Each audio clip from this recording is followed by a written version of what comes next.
I have a reluctance to get on the phone, call people who truly have a need, I believe, who truly have a need for my service and I can help them. Okay, so what's the risk if you call?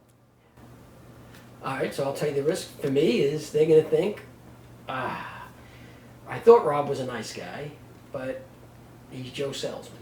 He's calling to make a sale. And so what's the risk if they think that?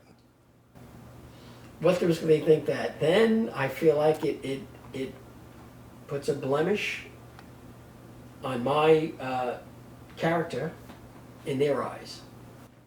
What's the risk? What's a blemish on your character in their eyes? And the risk to that is I lose a little bit of respect from them. And what's the risk to that?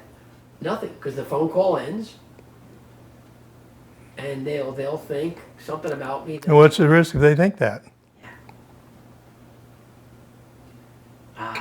You lose your business. Yeah. What's the risk if you lose your business? If I lose my business? Yeah, I'm broke. What's the risk if you're broke? I could how do I pay my bills, and I could lose my apartment. What's the risk if you lose it all? Man, mentally, I think it would shake me, knowing that I'm a failure. I can't even support myself. And what's the risk if you're a failure and you can't support yourself?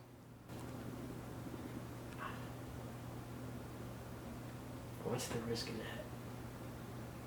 I don't know how to answer that last question. Well, your brain says I'd probably die.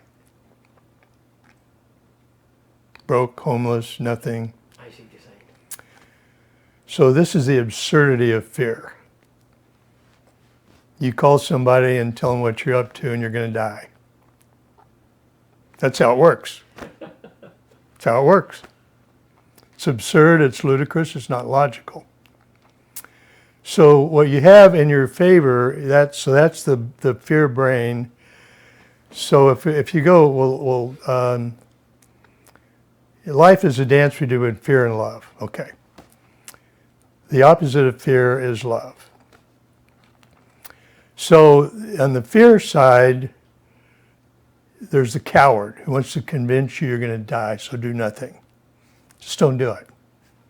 It's not real, you haven't even called him yet. It's all future based. On the left side, there's the fool who will do foolish things, who will ride that motorcycle 200 miles an hour, who will tell the boss off. And because you do that, you're going to die.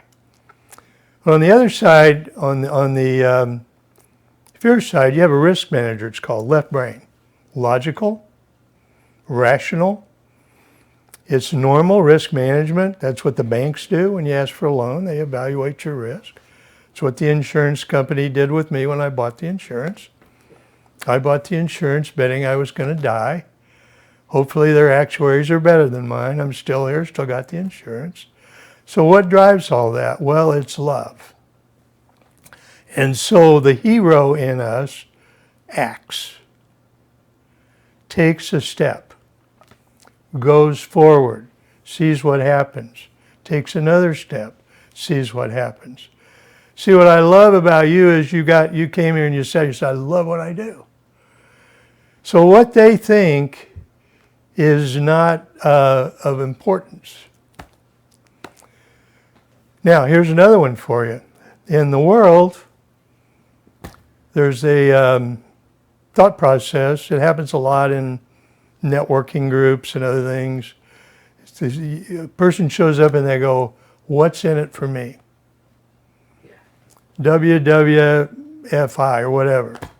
Well, what's in it for me? Yeah. Pass down my card, I want to tell you about me and so on. Well, that's normal.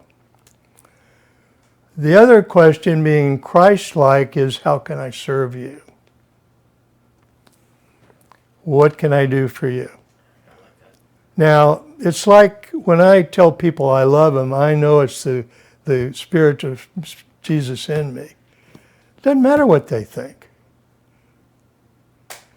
I haven't had anybody kill me yet. I've had a couple people laugh me off and sort of, but I'm fearless in that regard. My wife would tell you that. So it's you're dealing with fear. You're managing. You're logical. You know it's there, and you pick up the phone, and you're Rob. You know, I've been thinking about you, and I think about you, and I really got some great ideas that I think would serve you well. And how can I serve you? And could we talk? And I love you. And then if they say no, you didn't die. Excellent. It's that same thing that I asked that a guy for $100,000. He could have said anything. Yes, no, that's too much. Oh, Rob, Rob, And if it doesn't matter what here's the way it goes.